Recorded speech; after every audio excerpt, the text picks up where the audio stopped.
Hello aspirants, आज हम bio के अंडर कंटिन्यू करेंगे अपना टॉपिक पार्ट्स ऑफ सेल। देखिए सेल क्या होता है, इसके टाइप्स, वो सब चीज़ें हम पढ़ चुके हैं, है ना। प्रोकैरियोटिक सेल्स होते हैं, आपके यूकैरियोटिक सेल्स होते हैं, ऑर्गेनिजम्स के टाइप्स मल्टी सेलुलर, यूनिसेलुलर, उसके बाद cell theory, parts of cells का फर्स्ट पार्ट, ये सब हम पढ़ चुके हैं। अब यहाँ पे आप देखेंगे न्यूक्लियस है जिसमें न्यूक्लियर मेम्ब्रेन, न्यूक्लियोलस आता है, आउटर कवरिंग है, प्रोटोप्लाज्म है, तो यहाँ तक हम पढ़ चुके हैं। आज हमें सोलली जिस टॉपिक को डिस्कस करना है दैट इज सेल ऑर्गेनल्स, जिसमें कि गोल्जी ऑपरेटर्स है, माइटोकॉन्ड्रिया है, प्लास्टिड्स है, सेंट्रोसोम्स है, इस तरह की चीजें आती हैं। ठीक है, तो आपसे बस इतनी सी रिक्वेस्ट है, वीडियो के साथ में नोट्स बनाते चलें और अब सीधे चलते हैं अपने मेन कंटेंट की ओर। हम बात करेंगे सेल ऑर्गेनल्स के बारे में। तो सेल ऑर्गेनल्स क्या होती हैं? These are the structures in the cell that perform specialized functions within themselves.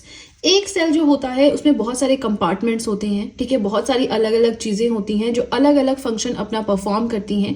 तो इन्हीं स्ट्रक्चर्स को, इन्हीं चीजों को नाम दे दिया है सेल ऑर्गेनल्स, मतलब सेल के ऑर्गन। जैसे हमारे बॉडी के ऑर्गन्स होते हैं, हाथ है, पैर है, टांगे हैं, मुंह है, कान है, वैसे ही सेल के भी ऑर्गेनल्स होते हैं, मतलब ऑर्गन्स को ऑर्गेनल्स कहते हैं। और वो क्या होते हैं वो हम आगे चल के पढ़ते रहेंगे। सबसे पहले हमें पढ़ना है माइटोकॉन्ड्रिया के बारे में, जैसे कि किचन ऑफ द सेल किसे कहते हैं, ब्रेन ऑफ द सेल हमने पढ़ा, powerhouse of the cell किसे कहते हैं। तो इस तरह की कुछ चीजें जहां से क्वेश्चंस बन सकते हैं, बिल्कुल बेसिक सी, वो हम पढ़ेंगे। ठीक है ना। आपको लगे कोई चीज एक्स्ट्रा है तो आप उस पॉइंट को स्किप भी कर सकते हो। अब देखिए, ये जो माइटोकॉन्ड्रिया होता है ये होती है डबल मेम्ब्रेन वाली सेल ऑर्गेनल, मतलब एक ऐसी स्ट्रक्चर होती है जिसके बाहर दो लेयर्स होती हैं, ठीक है, जो उसको बाहर की चीजों से, बाहर के एनवायरमेंट से प्रोटेक्ट करती है। आउटर मेम्ब्रेन होती है पोरस। पोरस का मतलब होता है कि इसमें कुछ इस तरह से छेद से होते हैं, होल से होते हैं, ठीक है, ताकि बाहर की चीजों को अंदर जो है अलाउ किया जा सके। कोई मटेरियल हमें बाहर से अंदर चाहिए तो इन पोर्स के थ्रू, इन पोरस मटेरियल्स या फिर इन पोर्स के थ्रू वो अंदर आता है। सेकेंड, इसमें जो इनर लेयर होती है, इनर मेम्ब्रेन होती है, वो फिंगर लाइक प्रोजेक्शंस होती हैं। फिंगर लाइक माने इस तरह की कुछ प्रोजेक्शंस होती हैं जिन्हें हम क्रिस्टी कहते हैं। ठीक है। अब माइटोकॉन्ड्रिया जो है इसे powerhouse of the cell भी कहा जाता है। अब अगर आप छोटे मोटे एग्जाम के लिए प्रिपेयर कर रहे हैं, हाँ, पहला पॉइंट आपने लिखना है that it is also known as the powerhouse of the cell. लेकिन अगर आप थोड़े से हाई लेवल के लिए देख रहे हैं, उस केस में आपको क्या करना है, क्वेश्चन आ सकता है क्रिस्टी क्या है। फिंगर लाइक स्ट्रक्चर है जो कि माइटोकॉन्ड्रिया में प्रेजेंट होती है, कितनी लेयर वाली ये बॉडी है या ऑर्गेनल है, इस तरह के क्वेश्चन आ सकते हैं, तो आपने याद रखना है। अब हमने पढ़ा कि माइटोकॉन्ड्रिया को हम कहते हैं powerhouse of the cell. क्यों कहते हैं? Because mitochondria is the site of cellular respiration where energy is formed in the form of ATP. अच्छा, आपको ये पता है हम सांस लेते हैं, पता होगा, प्लांट्स भी सांस लेते हैं, पता होगा, तो सेल जो है वो भी रेस्पिरेशन करते हैं, वो भी सांस लेते हैं, ठीक है। तो ये जो माइटोकॉन्ड्रिया है ये ऐसी जगह पे है जहां पे सेलुलर, मतलब ये वो पॉइंट है, वो ऑर्गन है सेल का जहां पे सेल की रेस्पिरेशन होती है और वहां पे एनर्जी बनती है एटीपी की फॉर्म में, ठीक है, generated as a result of oxidation of food constituents. और एनर्जी कैसे बनती है? जो हम खाते हैं उसके टुकड़े टुकड़े हो जाते हैं और उसके बाद वो एनर्जी बनती है। किस फॉर्म में बनती है? एटीपी की फॉर्म में बनती है। एटीपी क्या है? Adenosine triphosphate. चलो इसको बाद में देखते हैं, यहाँ पे फिर से इसको समझने की कोशिश करते हैं। मैंने कहा कि माइटोकॉन्ड्रिया ऐसी जगह है सेल की जहां पे सेलुलर रेस्पिरेशन होती है, ठीक है। रेस्पिरेशन से क्या होता है, हमारे शरीर में क्या होता है, हम सांस लेते हैं, छोड़ते हैं, तो एनर्जी भी तो बनती है। हम खाना खाते हैं, उससे एनर्जी बनती है। कैसे? ऑक्सीडेशन होता है फूड का। कैसे होता है? जो हम खाना खाते हैं छोटे छोटे टुकड़ों में बंट जाता है, ठीक है ना, उसके बाद उसे यूज किया जाता है एनर्जी देने के लिए, ताकि हम पूरा दिन काम कर सकें, भरपूर एनर्जी के साथ काम कर सकें। इसलिए कहते हैं ना कि आपको सुबह बहुत ज्यादा खाना खाना चाहिए, क्योंकि पूरा दिन निकालना होता है, ऑफिस जाना होता है, स्टूडेंट्स ने स्कूल जाना होता है, लेबर वालों ने पूरा दिन काम करना होता है, और शाम को कम खाना खाना होता है, क्योंकि शाम को हमने खाने के बाद सो जाना है, तो वो डाइजेस्ट तो होना नहीं है ना। मोटापा ही आता है जो ज्यादा खाते हैं शाम को, तो वो थोड़ी चलो कहावतें हैं, बट वो इसीलिए होती है कि सुबह आप ज्यादा खाओ ताकि पूरा दिन आप काम कर सको, आपको भूख ना लगे, आपके दिमाग में डिस्ट्रैक्शंस ना आए। चलिए ये हो गया। अब यहाँ पे बात कर रहे हैं कि एनर्जी क्यों चाहिए सेल को। Required for various chemical activities needed for life.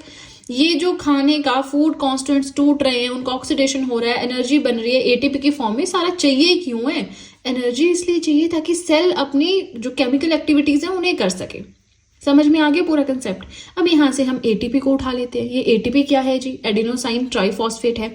ये क्या है? Energy currency of the cell है। तो energy currency of the cell किसे कहते हैं? साइट ऑफ सेलुलर रेस्पिरेशन कौन सी है? Powerhouse of the cell किसे कहा जाता है? यहां से एग्जामिनर आपके क्वेश्चन बनाता है, ठीक है जी। नेक्स्ट हमारा आता है that mitochondria is a self replicating organelle which has its own protein synthesizing machinery. खुद से प्रोटीन सिंथेसाइज करता है, ठीक है जी, सिंथेसाइज मतलब प्रोटीन बनाता है। दूसरा ये सेल्फ रिप्लेटिंग, खुद को अगर जैसे इसकी लाइफ खत्म होने वाली है तो अपने जैसा एक रेप्लिका मतलब एक और आप कहते हैं ना डुप्लीकेट बना देता है अपने जैसा, जो फिर सेम फंक्शंस परफॉर्म करता है ओल्ड माइटोकॉन्ड्रिया की तरह, ठीक है। And this is the largest cell organelle in animal cell. Animal cell में सबसे बड़ा सेल ऑर्गेनल होता है माइटोकॉन्ड्रिया। आई होप आपको समझ में आ गया। 3-4 पॉइंट से समझने वाले, बाकी तो कहानी है कि 2 लेयर वाली है, आउटर लेयर पोरस है, inner layer crystal like structure है, ये याद रखना है ना, यहाँ से क्वेश्चन बन सकता है। चलिए, माइटोकॉन्ड्रिया हो गया। अब गोल्जी अपरेटस देख लेते हैं कि ये क्या है। यहाँ पे आपको दिख रहा होगा last point, also called as the traffic police of cell. यहाँ से एक क्वेश्चन बन गया है ना। तो चलिए, सबसे पहले ये गोल्जी अपरेटस है क्या। डिस्कवर किया गया कैमिलियो गोल्जी या कैमिलियो गोल्गी के द्वारा। अब साइंटिस्ट के नाम पे ही इस ऑर्गेनल का नाम पड़ गया है। It plays an important role in secretion, transportation etcetera. ये है लाइसोसोम्स और कॉम्प्लेक्स शुगर्स के फॉर्मेशन में इन्वॉल्व। लाइसोसोम्स की फॉर्मेशन, शुगर की फॉर्मेशन गोल्जी अपरेटस में होती है।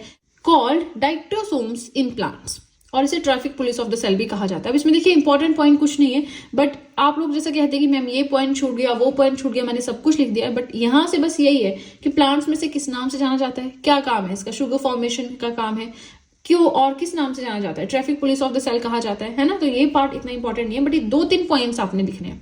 अब देखिए, मैं जो नोट्स बनाती हूँ उसमें मेरा टारगेट ये रहता है कि हर एक पॉइंट कवर हो, लेकिन आपने नोट्स बनाने हैं अपनी जरूरत को देख के। अगर आप हाई लेवल किसी ऐसे एग्जाम के लिए प्रिपेयर कर रहे हैं, साइंस उसमें तगड़ा आता है, तब तो आपको सब कुछ लिखना पड़ेगा। इवन ऐसे कुछ जगह छोड़ो, टाइम के साथ कुछ ना कुछ नया मिलता है, उसको एडिट करते चलो।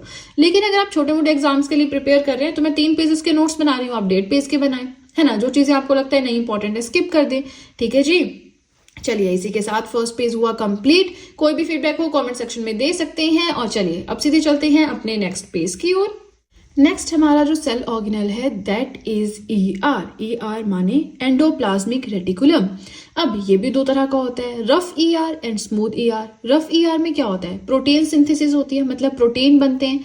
स्मूथ ER में क्या होता है, site of synthesis of steroids. यहाँ पे स्टेरॉइड्स बनते हैं। सिंथेसिस मतलब फॉर्मेशन होना उस चीज की। यहाँ पे प्रोटीन्स की फॉर्मेशन होती है, यहाँ पे स्टेरॉइड्स की फॉर्मेशन होती है, ठीक है ना। अब आगे चलते हैं, राइबोसोम्स, लाइसोसोम्स के बारे में पढ़ते हैं। देखिए, बहुत डिटेल में हम नहीं पढ़ रहे हैं, हम जस्ट बेसिक कंप्लीट कर रहे हैं। फाइन। राइबोसोम्स क्या होते हैं, बहुत ही छोटे छोटे, कोई मेम्ब्रेन नहीं होती है, इस तरह के पार्टिकल्स होते हैं। मेम्ब्रेन नहीं होती मतलब आउटर लेयर नहीं होती इनको कोई प्रोटेक्ट करने वाली, जैसे न्यूक्लियस के पास होती है, माइटोकॉन्ड्रिया के पास होती है, सेल के पास भी होती है, इस तरह से। ये RNA एंड प्रोटीन से मिलकर बना होता है, ठीक है। साइट ऑफ प्रोटीन सिंथेसिस, यहाँ भी जो है प्रोटीन बनते हैं, सबसे ज्यादा मात्रा में यहाँ पे प्रोटीन बनते हैं, इसीलिए इसे फैक्ट्री ऑफ प्रोटीन्स भी कहा जाता है। अच्छा, ट्रैफिक पुलिस ऑफ सेल किसे कहा जाता है, ब्रेन ऑफ द सेल किसे कहा जाता है, powerhouse of the cell किसे कहा जाता है, फैक्ट्री ऑफ प्रोटीन्स किसे कहा जाता है। ये है क्वेश्चंस जहां से आपका बनेगा एग्जाम में एक पॉइंट, ठीक है। नाउ, फैक्ट्री ऑफ प्रोटीन्स कहते हैं राइबोसोम्स को। यहाँ पे 2 तरह के हमारे पास राइबोसोम्स होते हैं, एक 70S टाइप का होता है, एक 80S टाइप का होता है। 70S टाइप के जो राइबोसोम्स हैं वो प्रोकैरियोट्स या जो प्रोकैरियोटिक सेल्स हैं उनमें पाए जाते हैं, ठीक है। जो 80S टाइप के राइबोसोम्स हैं जो यूकैरियोटिक सेल्स हैं उनमें पाए जाते हैं। प्रोकैरियोटिक मतलब जिनमें सिंपल हमारा न्यूक्लियस होता है, या फिर आप बोल लीजिए जिसमें जो है न्यूक्लियस कोई वेल डिफाइंड नहीं होता है। लेकिन यूकैरियोटिक में वेल डिफाइंड न्यूक्लियस होता है, एक प्रॉपर उसकी आउटर लेयर होती है, तो पता चलता है कि ये न्यूक्लियस है। इनमें न्यूक्लियस इधर उधर फैला होता है, कुछ पता नहीं चलता, ठीक है जी। स्टार्टिंग में पढ़ाया मैंने आपको प्रोकैरियोटिक एंड यूकैरियोटिक सेल्स क्या होते हैं। नेक्स्ट हमारा आ जाता है कि लाइसोसोम्स क्या होते हैं। देखिए, जो लाइसोसोम्स होते हैं इन्हें suicidal bags of the cell भी कहा जाता है। क्यों? Because they have hydrolytic enzymes stored in them. इनमें जो है एंजाइम स्टोर होते हैं। अब ये एंजाइम्स का क्या काम है, use to digest complex molecules in a cell. Cell में कोई ऐसी चीज आ गई जिसको डाइजेशन में प्रॉब्लम हो रही है, तो ये जो हाइड्रोलिटिक एंजाइम्स हैं ये उन्हें डाइजेस्ट करने में हेल्प करते हैं। और ये कहाँ पे होते हैं, लाइसोसोम्स में होते हैं, इसलिए लाइसोसोम्स को suicidal bags of the cell कहा जाता है। Now, traffic police of cell, powerhouse of the cell, factory of protein, suicidal bags of cell, brain of cell, कितने सारे पॉइंट्स आ गए ना। तो यही तो याद रखने हैं, बार बार रिवाइज करो। सुसाइडल बैग्स ऑफ सेल है, अच्छा वो क्या था, अच्छा माइटोकॉन्ड्रिया को क्या बोलते हैं, गोल्जी अपरेटस को क्या बोलते हैं, न्यूक्लियस को क्या बोलते हैं, याद करो बार बार, तभी वो दिमाग में बैठेंगे, ठीक है ना। Now, when released into cytoplasm these enzymes can digest और डिस्ट्रॉय द सेल इटसेल्फ। ये लाइसोसोम्स में ही होते हैं, ये हाइड्रोलाइटिक एंजाइम्स होते हैं। कई बार अगर गलती से या किसी भी रीजन से साइटोप्लाज्म में चले गए, साइटोप्लाज्म क्या होता है, ये आपका सेल है, ठीक है, यहाँ पे माइटोकॉन्ड्रिया, गोल्जी अपरेटस, ये वो बहुत सारी चीजें। लेकिन एक यूनिफॉर्म लिक्विड जो इसमें फैला हुआ है वो क्या होता है, वो होता है साइटोप्लाज्म। ठीक है ना। आप चाय बनाते हो, चाय में क्या क्या डालते हो, आप चाय पत्ती डालते हो, चीनी डालते हो, इलायची, अदरक, जो भी डालते हो, है ना। लेकिन उसमें यूनिफॉर्म चीज क्या है, यूनिफॉर्म चीज आपका वाटर है। ठीक है, आप अभी अपने रूम में बैठे हो, आसपास आपके बहुत सारी चीजें, लेकिन यूनिफॉर्म चीज क्या है, एयर है। वैसे ही यहाँ पे यूनिफॉर्म एक चीज है, दैट इज अ साइटोप्लाज्म। और अगर साइटोप्लाज्म में ये हाइड्रोलाइटिक एंजाइम्स चले गए, ठीक है, एंजाइम्स क्या होते हैं, किसी भी रिएक्शन को फटाफट कर देते हैं, है ना, किसी भी चीज को डाइजेस्ट करने में हेल्प करते हैं, तो वो चीज ये होते हैं। तो ये क्या करते हैं, पूरे सेल को डिस्ट्रॉय भी कर सकते हैं। आई होप आपको समझ में आ रहा है। कि आपको टफ लग रहा है, आपको ऐसा लग रहा है कि कोई डाउट है, मुझे बताएं कॉमेंट सेक्शन में। ठीक है, आप लोग कॉमेंट्स में कुछ भी नहीं बोलते हो, बस मैम कंटिन्यू करें बायो को, कंटिन्यू करें केमिस्ट्री को। अरे कंटिन्यू है यार। अब जैसे कई बार हम केमिस्ट्री पढ़ते तो 2-3 दिन हम केमिस्ट्री पढ़ लेते हैं, फिर हम बायो पढ़ते हैं, अभी 2-3 दिन हम बायो पढ़ेंगे, इस तरह से चलता है। ठीक है, मेरे पास कोई ऐसी प्रॉपर टीम तो है नहीं कि हाँ जी सुबह 9 बजे बायो आएगा, शाम को 6 बजे केमिस्ट्री आएगा, नहीं। ठीक है ना, I am a one man army, so थोड़ा सा आप एडजस्ट करें ना। नेक्स्ट हमारा है वैक्यूल्स। वैक्यूल्स क्या होते हैं, स्टोरेज सेक्स फॉर सॉलिड और liquid content. Solid liquid content जहां पे स्टोर्ड होता है। एनिमल सेल्स में बहुत छोटे साइज का होता है, प्लांट सेल्स में बहुत बड़ा होता है, और जो वैक्यूल्स हैं प्लांट सेल्स में रिजिडिटी प्रोवाइड करवाते हैं सेल को। ठीक है ना। वैक्यूल जो है इनके आसपास एक मेम्ब्रेन होती है, मेम्ब्रेन माने लेयर होती है, जिसे टोनोप्लास्ट बोलते हैं, ये सब आप इग्नोर कर सकते हैं। नाउ वैक्यूल्स को हम डस्टबिन ऑफ द सेल भी बोलते हैं, इसको रट लो। क्यों, क्या, किस लिए भूल जाओ, बस रट लो कि इसे डस्टबिन ऑफ द सेल भी कहा जाता है। क्यों, because it helps to store amino acid, sugar, some proteins, जो भी चीजें हर एक चीज को ये स्टोर कर लेता है, तो इसलिए इसे डस्टबिन ऑफ द सेल बोलते हैं। जैसे लैपटॉप में आपका रिसाइकल बिन होता है ना, आजकल तो फोन्स में भी आता है, जहां पे बिन करके आता है, क्या पता रिसाइकल बिन आता हो आपके फोन में, तो जहां पे सारा डेटा अगर हम डिलीट करते हैं फोन से फोटोज, तो वो उस रिसाइकल बिन में चली जाती हैं, फिर वहां से आपको दूसरी बार डिलीट करने पड़ते हैं कि आपको चाहिए ही नहीं, और स्पेस का इशू है। ठीक है, ये नॉन लिविंग रिजर्वायर्स होते हैं। Also stores toxic metabolic waste, जो खराब चीजें सेल को डिस्ट्रॉय कर सकती है, इस तरह की चीजों को भी ये स्टोर कर लेते हैं। ठीक है जी, चलिए अब हमारा सेकंड पेज भी हो गया कंप्लीट। अगेन वीडियो पसंद आए तो मुझे बताएं, आप नोट्स बना रहे हैं या नहीं, ये चीज भी बताएं। इसी के साथ बताना चाहूंगी कि आप मुझे चाहें तो इंस्टाग्राम पे फॉलो कर सकते हैं, आप चाहें टेलीग्राम अकाउंट पे ज्वाइन कर सकते हैं, दोनों का ही लिंक डिस्क्रिप्शन बॉक्स में दिया हुआ है। तो चलिए इसी के साथ सेकंड पेज हुआ कंप्लीट। अब सीधे चलते हैं अपने नेक्स्ट पेज की ओर। नेक्स्ट आता है प्लास्टिड्स के। प्लास्टिड्स क्या होते हैं, तो ये सिर्फ आपको प्लांट सेल्स में मिलेंगे। 3 तरह के ये होते हैं, chromoplast, leucoplast and chloroplast. Chromoplast क्या होते हैं, ये कलर्ड प्लास्टिड्स होते हैं, ग्रीन कलर के अलावा हर एक कलर का होता है क्रोमोप्लास्ट। अच्छा, ग्रीन प्लास्टिड्स कौन से होते हैं पहले ये समझ लो। क्लोरोप्लास्ट जो होते हैं वो ग्रीन प्लास्टिड्स होते हैं, ग्रीन के अलावा कोई भी कलर है वो क्रोमोप्लास्ट का वजह से होता है। और ल्यूकोप्लास्ट मतलब कलरलेस या व्हाइट प्लास्टिड्स। ठीक है, अब इसे किचन ऑफ द सेल भी कहा जाता है। किसे, प्लास्टिड्स को नहीं, क्लोरोप्लास्ट को, जो ग्रीन वाला होता है।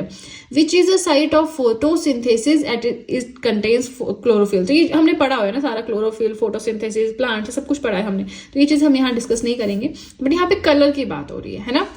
जैसे कि टमाटर आपने देखा है, टमाटर का लाल रंग क्यों होता है, उसमें लाइकोपीन पिगमेंट होता है, क्रोमोफोर, इस चीज की प्रेजेंस की वजह से। हमने देखिए कैरेट, गाजर, इसका कलर रेड सा होता है, क्या बोलो गाजरी सा होता है, क्यों होता है, कैरेटिन पिगमेंट इसमें होता है। हमारी स्किन का कलर कैसा है, डार्क है, लाइट है, बहुत सफेद है, बहुत कैसा है, मेलानिन की वजह से होता है।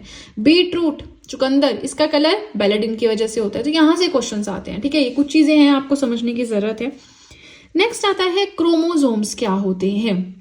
देखिए, थ्रेड लाइक स्ट्रक्चर्स होती हैं जो कि आपको न्यूक्लियस में मिलेंगी। अब नेक्स्ट हम एक वीडियो में आपको लेकर आऊंगी जिसमें मैं आपको डीएनए और आरएनए, सिर्फ इन दोनों के बारे में बताऊंगी। ठीक है ना, तो उस वीडियो को आप जरूर देखें। क्रोमोसोम्स वहां थोड़े हम अच्छे से डिस्कस करेंगे, क्योंकि आज का वीडियो ऑलरेडी बहुत हो गया है, बहुत सारे नोट्स आपको इसमें बनाने को हो गए हैं, तो फिलहाल इसी पे फोकस करें।